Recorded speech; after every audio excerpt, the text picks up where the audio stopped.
Hi there, it's Jeanette from my home studio in the UK, Far Forest Ceramics, and this is the piece you might recall I entered into a competition recently and it actually won first prize. So pleased, but so many people have been contacting me saying, how did you do the glaze? How did you actually make the form? So I did actually take some footage when I made it and glazed it, so I'm trying to edit this together for you so you can come along for a make and glaze along to make this beautiful petal bowl.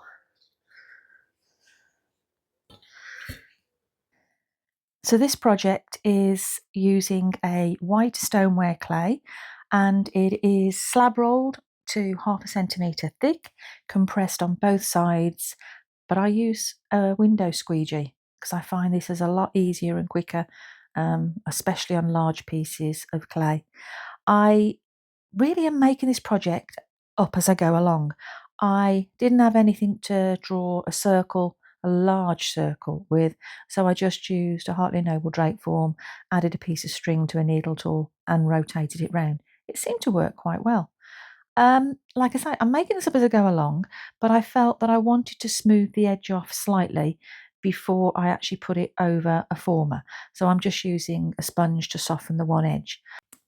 I want to add this over a former, which is actually a vase covered by a pair of tights to stop the clay sticking. I thought the easiest thing would be to use the actual canvas to flip it over.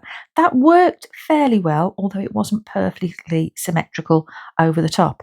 Now, this clay had just been rolled on the slab roller. It hadn't been allowed to set at all, which in hindsight maybe would have made this process a little bit easier.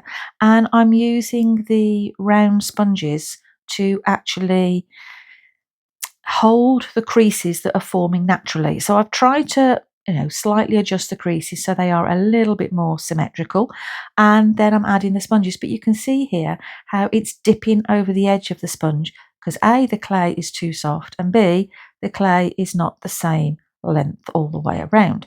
So it was actually quite easy to cut off this surplus with a craft knife, and then as I'm working with it, it's stiffening up a little bit. The sponges were a lot easier to reposition, and I felt if I move them right near the end, then it fluted out that little bit better. So I was quite pleased with the finished result, I have to be honest. Next, I decided I wanted to add some sort of foot on the bottom. In hindsight, I wish I'd have made this a lot bigger, but this was just literally, I was just playing and mucking around, didn't really know what I was going to do.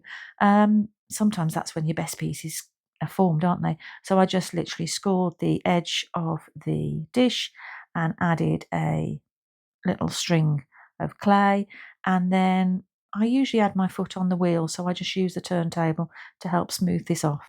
So my plan was to do a peacock design on this piece. So after misfiring, I'm using Mayco light flux, but I realised that I wanted to try and space it out to look a little bit symmetrical, just more in height of the sort of like swirls. So I'm just using a pencil to mark out a bit of a grid line, which will burn off obviously in the firing. So I'm using my Mayco light flux, and I find that if I just make a greaseproof paper piping bag, I used to be a cake decorator, was my first career. So for me to make these little bags, it's just super easy. And it works quite well with the flux. So I can cut the nib of the greaseproof bag so I get quite a thick line. Now you don't have to be too precise and be concerned if your lines are wobbly. What's more important, I find, is that they're quite thick.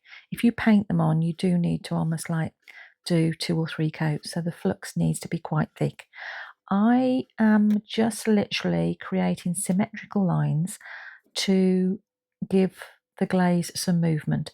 There's no great science in how you do this. It's more important, from what I've discovered, on how you apply the colours that impacts how the design, the success of it, should we say. So on the bottom, I don't want to do too much flux because I've got to be sort of like mindful of how much it's going to run. So I'm going to start to reduce the depth of flux on this base, to give me that option of not it dripping all over the piece. So on the inside, I can be far more adventurous. So I'm aware the glaze is going to run into the centre, and one of the concerns, or one of the things that I've never been overly keen on, is when a peacock design runs down and then you just leave the original colour in the middle, so it's almost like feels a little bit disjointed. So my thought process was I wanted to take the glaze lower down, so adding more flux lines lower down into the piece, getting tighter and tighter might help that flow down. But in addition to that, I wanted to try and put something in the base of the piece just in case I did have a gap in the middle. So I'm mixing frozen pond as well as peacock design in this. I just keep adding the flux. Obviously this is sped up because you don't want to see this in normal time. It takes forever. But I'm taking the flux lines, sweeps, diamonds as low as possible. And then I decided to add some frozen pond technique in the centre. So this is running hot chowder that I did 2 coats, and we'll see afterwards if this actually made any difference. It's not completely symmetrical, but I'm hoping the other glaze just runs down, and this might be like the centre of a flower. So this is the important bit, in my opinion, is adding the colours. So I'm using Mayco Stroke and Coat to add the colours. I originally, a year or 2 ago, used to apply it just with a brush and do 2 or 3 coats, but that was sort of like, it did take a long time. So I find now I use the bottle to actually drop some glaze on, and then so it's like super thick, and then I'll just use a paintbrush to fill in the gaps. I've seen a lot of people do peacock designs, and I've tried different methods myself, and this is what I find the most successful.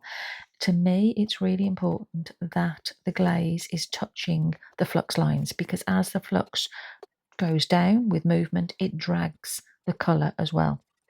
Now, you can see that I put, it's actually sun-kissed yellow on the outside, and as I'm doing the piece, I'm not finding that colour is going in my colour palette, so I went over the top of it. So on the outside, I've used Mayco Ruby Slippers. The next down, I've used Mayco Moody Blue, followed by Speckled Orange Appeal, Speckled Jaded, and Bluegrass. On the outside, I have started to use the paintbrush because on a vertical surface or upside down surface, it's not quite so easy. So I did have to do 3 coats with a brush, which was a lot more time consuming. It does look very much a little bit like a Clarice Cliff design, my mum and my sister said, and they quite liked it in this format before I actually glazed it, which is quite funny. I also wanted to add some tuxedo black dots on it because I thought that would give it a little bit more definition. Looks quite cool actually before it's actually been glazed. So this is the bit I think a lot of non-potters don't quite work out. Why do you do this? So I'm adding a carrier glaze, an overglaze of Mayco Frosted Lemon. I didn't want this too dark. I've tried this with Frosted Lemon before and I like the effects, and also I wanted the colours of the peacock to be far more vibrant, so I find a paler colour does tend to create that. I've also used Mayco Sandstone as a carrier before, but I didn't really have much left. So my second coat of Mayco Frosted Lemon, you can see I've stepped it back and smoothed it in, but didn't go quite to the base because I don't want to have as much glaze in that lower part of the bowl. Now on the inside, it doesn't really matter how much glaze I put on because it can run, it can pool into the centre. So I add my first coat of Frosted Lemon, and then I start thinking, do you know what, I wish I'd got more sandstone because I think that could create a really nice effect. So I get my jar of sandstone and I decided to put a layer just over where the flux is on this piece, to see, did that help the movement, did that create some extra dynamics. And yeah, never done this before, but over the top of that I put another coat of Frosted Lemon, literally over everything, right to the rim. So not so easy to describe in writing how many coats I did, easier to show you. And that's the finished piece. So now we're going to go to the kiln opening and see what happened when I opened the kiln. I'm curious to see what happened, so let's have a look. So out of the 2 forms that I did hand built and the competition piece that I've already got out, this form on this shelf is the one I like the shape of the most. So I decided to put a peacock effect on it. So I'm just going around the side so I can see. Oh my word. Oh. Ow. I don't know what to do. I'm losing my breath. That is stunning.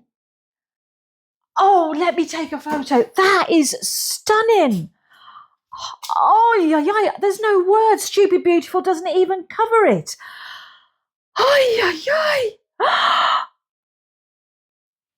That is just breathtaking. Wow. Wow. I am shocked. I don't want to pick it up in case all the bottoms run out. I'm just enjoying this moment. Oh.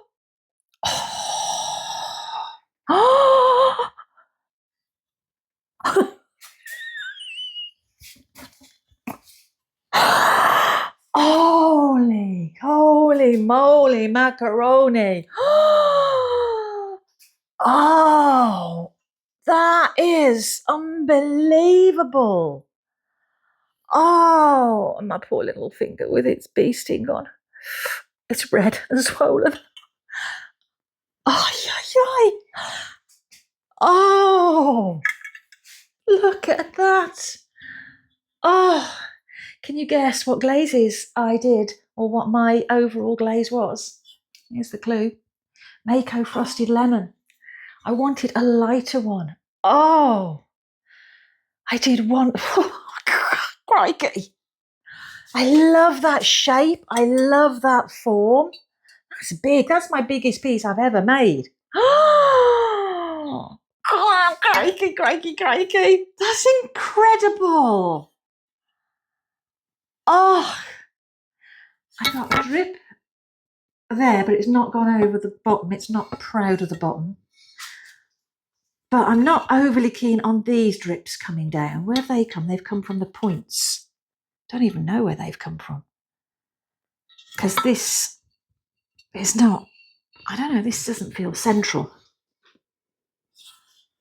Oh my Lord. That is just breathtaking. Absolutely breathtaking.